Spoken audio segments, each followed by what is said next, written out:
तो चुनाव सिर पर आ चुके हैं और बीजेपी की ओर से उम्मीदवारों के नाम का ऐलान किया जा चुका है। अब बीजेपी मैनिफेस्टो कमेटी का ऐलान हो रहा है। राजनाथ होंगे मैनिफेस्टो कमेटी के अध्यक्ष। इस वक्त की बड़ी खबर, बीजेपी मैनिफेस्टो कमेटी का ऐलान। राजनाथ सिंह अध्यक्ष होंगे। इसमें 27 सदस्य होंगे। जी मीडिया संवाददाता रविंद्र कुमार इस बड़ी खबर पर हमारे साथ जुड़ गए हैं। रविंद्र, बीजेपी के मैनिफेस्टो कमेटी में क्या कुछ खास है?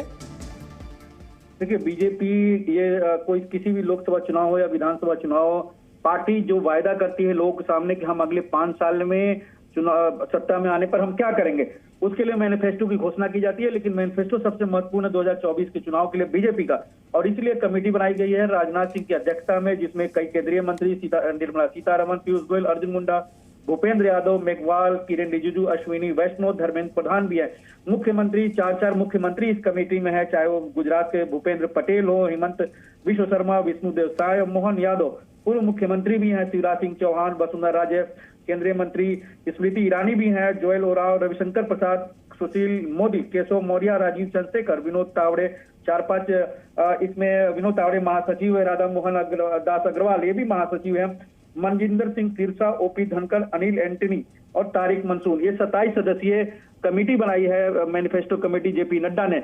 और ये जो अगले 5 साल में पार्टी क्या क्या सरकार लोगों के सामने वायदा करेगी, उसकी एक रूपरेखा तैयार करके लोगों के सामने रखा जाएगा इस मैनिफेस्टो कमेटी द्वारा, जिसके जारी होने की संभावना है। फर्स्ट फेज का चुनाव है जो 19 अप्रैल को, उससे 1-2 दिन पहले, यानी कमेटी के सामने मात्र 15 दिन का समय है और इसमें उन्होंने तैयारी करनी। हालांकि पार्टी इसके लिए काफी दिनों से कवायद कर रही थी, लोगों से सुझाव मांगे जा रहे थे।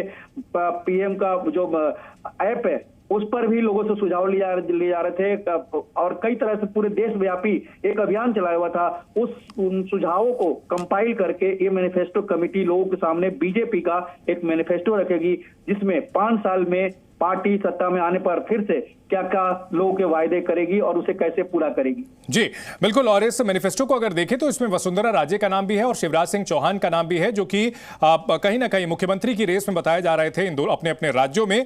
तो जैसा कि कहा जा रहा था रविंद्र कि इन्हें पार्टी कोई बड़ी जिम्मेदारी दे सकती है, तो बीजेपी मैनिफेस्टो कमेटी में शामिल करके कहीं ना कहीं उनका ओहदा बढ़ाने की बात कही गई है। अब बिल्कुल देखिए, इसमें जो मैनिफेस्टो कमेटी और कैंपेन कमेटी, आपको याद होगा 2013 में जो कैंपेन कमेटी बनी थी उसके चेयरमैन नरेंद्र मोदी थे, जो उसमें गुजरात के मुख्यमंत्री थे। तो 2 कमेटियां काफी महत्वपूर्ण होती है, कैंपेन कमेटी और मैनिफेस्टो कमेटी। मैनिफेस्टो कमेटी में वायदे कैसे किए जाएंगे और उसे कैसे पूरा किया जाएगा, और कैंपेन कैसे चलाया जाएगा और कौन नेता किस रूप में लोगों के सामने पेश किया जाएगा, इसका रूपरेखा होता है। तो ये कमेटी काफी महत्वपूर्ण है। वसुंधरा राजे सिंधिया हो या फिर शिवराज सिंह चौहान, दोनों पूर्व मुख्यमंत्री हैं, दोनों केंद्रीय नेता हैं, इसमें शिवराज सिंह चौहान खुद चुनाव लड़ रहे हैं, तो कहीं ना कहीं उनका ओहदा भी बढ़ाया गया केंद्रीय स्तर पर। और जाहिर सी बात है, जब राज्य से उनको नेतृत्व से हटाया गया है तो अब उनकी भूमिका कहीं ना कहीं आने वाले समय में भी केंद्रीय स्तर पर ही दिखाई देगी, लोकसभा चुनाव के बाद भी। जी बिल्कुल, बहुत शुक्रिया पूरी जानकारी के लिए।